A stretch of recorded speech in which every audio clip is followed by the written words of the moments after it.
ایک زمانہ تھا پورے گاؤں میں پورے علاقے میں کوئی ایک لڑکا اگر بدچلن نکل جائے لوگ تھوکتے تھے اس خاندان میں فلاں لڑکا بڑا بدچلن ہے، وہ کوٹھوں پہ جاتا ہے، وہ طوائفوں کے پاس جاتا ہے، اس کے طور طریقے صحیح نہیں، اس کے کیریکٹر صحیح نہیں۔ آج ان لڑکوں اور ان نوجوانوں کا جائزہ لو، اللہ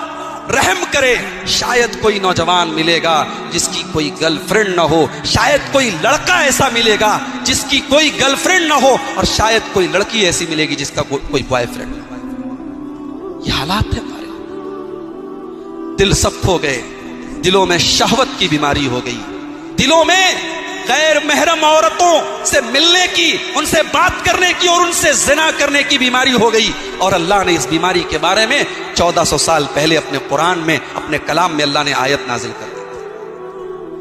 میرے پیارے بھائیوں، آج جب مسلمان لڑکیوں کے مسکراتے ہوئے فوٹو دیکھتے ہیں، ان کے ماتھے پر سندور دیکھتے ہیں، اور غیر مسلم کے ساتھ جب پھیرے لیتے ہوئے ان کی ویڈیوز دیکھتے ہیں، واللہ کلیجے پر چھری چل جاتی ہے، واللہ دل کے ٹکڑے ٹکڑے ہو جاتے ہیں۔ اے اللہ، یہ دور بھی ہم کو دیکھنا تھا، یہ حالات بھی ہم کو دیکھنے تھے۔ آج یہ قوم کس اسٹیج پر پہنچ گئی، کس بے غیرتی اور کس بے حیائی کے اسٹیج پر پہنچ گئی۔ میرے پیارے بھائیوں، اس طوفان بدتمیزی سے اپنی قوم کو بچا لو۔ میری بہنوں، جو اسلام آپ کو پردے میں نکلنے کی تعلیم دیتا ہے، آج کوئی بہروپیہ آ کر کے آپ کو پٹی پڑھاتا ہے اور آپ اس کی باتوں میں آ جاتی ہے اور آپ کو لگنے لگتا ہے کہ اسلام آپ کو رسیوں میں جکڑ رہا ہے۔ ارے اسلام تو وہ دین ہے جس نے آپ کو جینے کا ادھیکار دیا، جس دور میں آپ کو جینے بھی نہ دیا جاتا تھا، جس دور میں بیٹی کے پیدا ہونے پر بیٹی کا گلا دبا دیا جاتا تھا، جس دور میں بیٹی پیدا ہونے پر بیٹی کا باپ اپنی بیٹی کو۔ ایک زمانہ تھا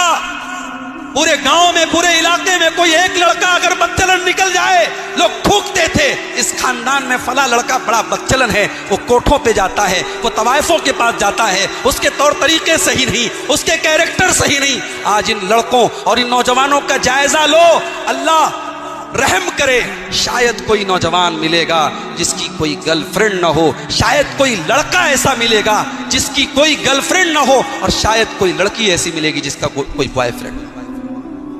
یہ حالات ہے ہمارے، دل سخت ہو گئے، دلوں میں شہوت کی بیماری ہو گئی،